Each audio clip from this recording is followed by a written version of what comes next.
40 धाब्यांचं target. पहिला चेंडू गॅपमध्ये सुईमध्ये धागा. पहिल्या चेंडूवर चेंडू सीमारेषा पलीकडे बाउंड्री लाईनच्या बाहेर गरजतोय. आदिवासी छावा मारतोय 4 धावा. डबा बॉल सोबत चेंडू सीमारेषा पलीकडे जातो निघून. रिफ्लॅक्शन मध्ये पाहायला मिळेल हा दमदार चौकार. 4 धावा मिळतात. 4 धावी सोबत होते वाढ धाव फलकावरती जरूर एक्स्ट्रा धावा मिळत असताना पाहायला मिळतं. तर येणारा दुसरा चेंडू बॉलिंग ट्रॅक होती नंदन.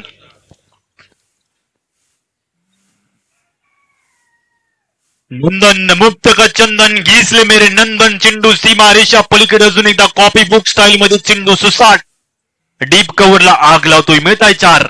8 अंकावरती झालेला बदल पाहायला मिळेल. प्रॉपर कनेक्शन स्क्वेअर कट घेऊन काढले चेंडूला. रिफ्लॅक्शन मध्ये पाहायला मिळेल हा दमदार नामदार चषक या स्पर्धेमधील ब्रँडेड चौकार. येणारे अजून 2 चेंडू बाकी शिल्लक पहिल्या षटकातील. धावा डिपेंड करण्यासाठी तुम्हाला मैदानात चांगली गोलंदाजी करावी लागते आणि त्याच गोलंदाजीवरती परिपूर्ण तुटून पडताय चेंडू सीमा रेषा पार. अजून एकदा चांगला फटका पाहायला मिळतोय. इन्फॉर्म संघ आहे टीम झगडपाडा संघ.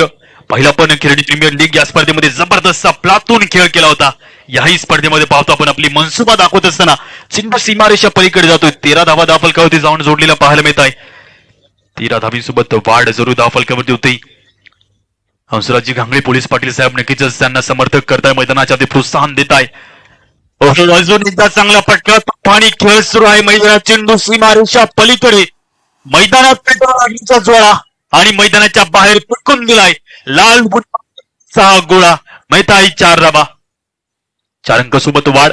टोटल स्कोर जाऊन पोहोचेल 17 अंकावरती. झालेला चेंजेस पाहायला मिळतोय. सुनीलच्या बॅट मधून दमदार स्ट्रोक सुरू आहेत. चेंडू सीमारेषा पार जातो. रिफ्लॅक्शन मध्ये पाहायला मिळेल ऑन द स्क्रीन.